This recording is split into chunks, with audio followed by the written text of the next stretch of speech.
Olá pessoal, sejam bem-vindos à Escola Chamada Cavalo.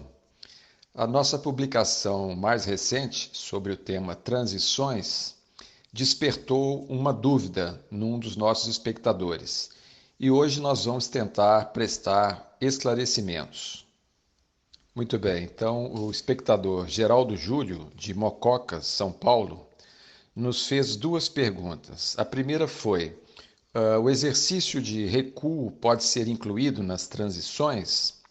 E a segunda pergunta: como é que nós fazemos para introduzir o cavalo ao recuo? Então vamos à primeira pergunta. Eu diria que sim, não é? Então imaginemos que nós estamos com o cavalo ao galope. Nós vamos fazer uma sequência agora de transições decrescentes.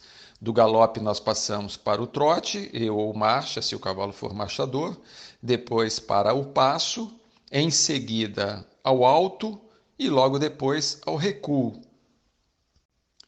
E em um momento seguinte, nós podemos passar a uma sequência de transições crescentes.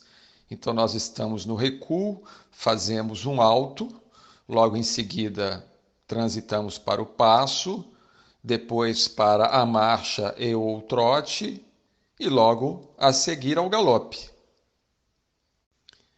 Além disso, é bom que se diga que as sequências de transições não precisam ser completas. Vamos dar um exemplo.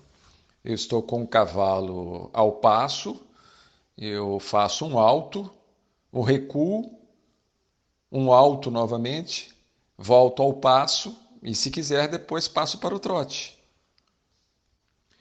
Com relação à segunda pergunta, como é que nós introduzimos o cavalo ao recuo? Existem várias maneiras de introduzir o cavalo nesse exercício de recuo.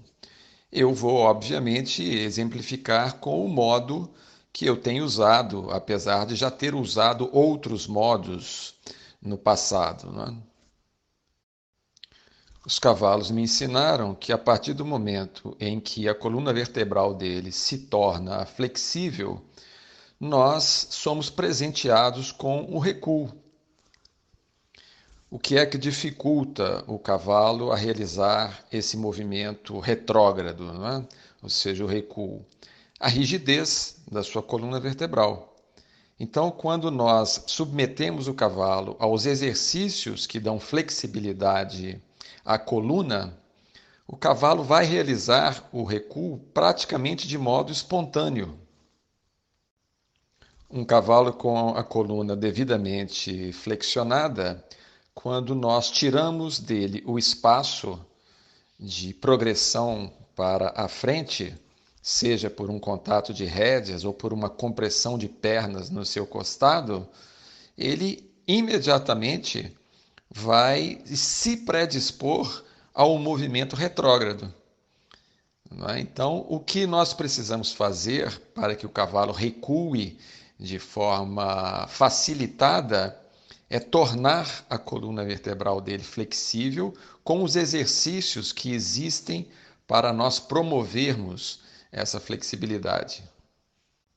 Então, vamos a um exemplo, né? Estou montado a cavalo, eu faço um movimento de solicitar a montaria o alto, ou seja, parar o cavalo, e aí fecho as mãos às rédeas. Eu tirei do cavalo o espaço de progressão para frente. Agora, se eu entrar com as ajudas impulsoras de pernas, por exemplo, o cavalo não tendo espaço para ir para frente, ele fará o movimento para trás.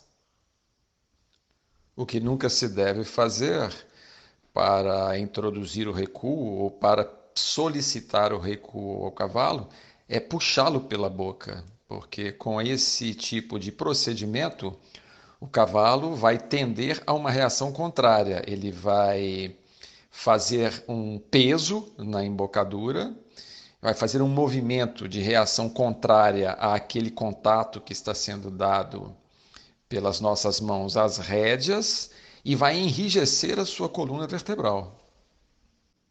e esse enrijecimento da coluna vertebral bloqueia totalmente o movimento de recuo.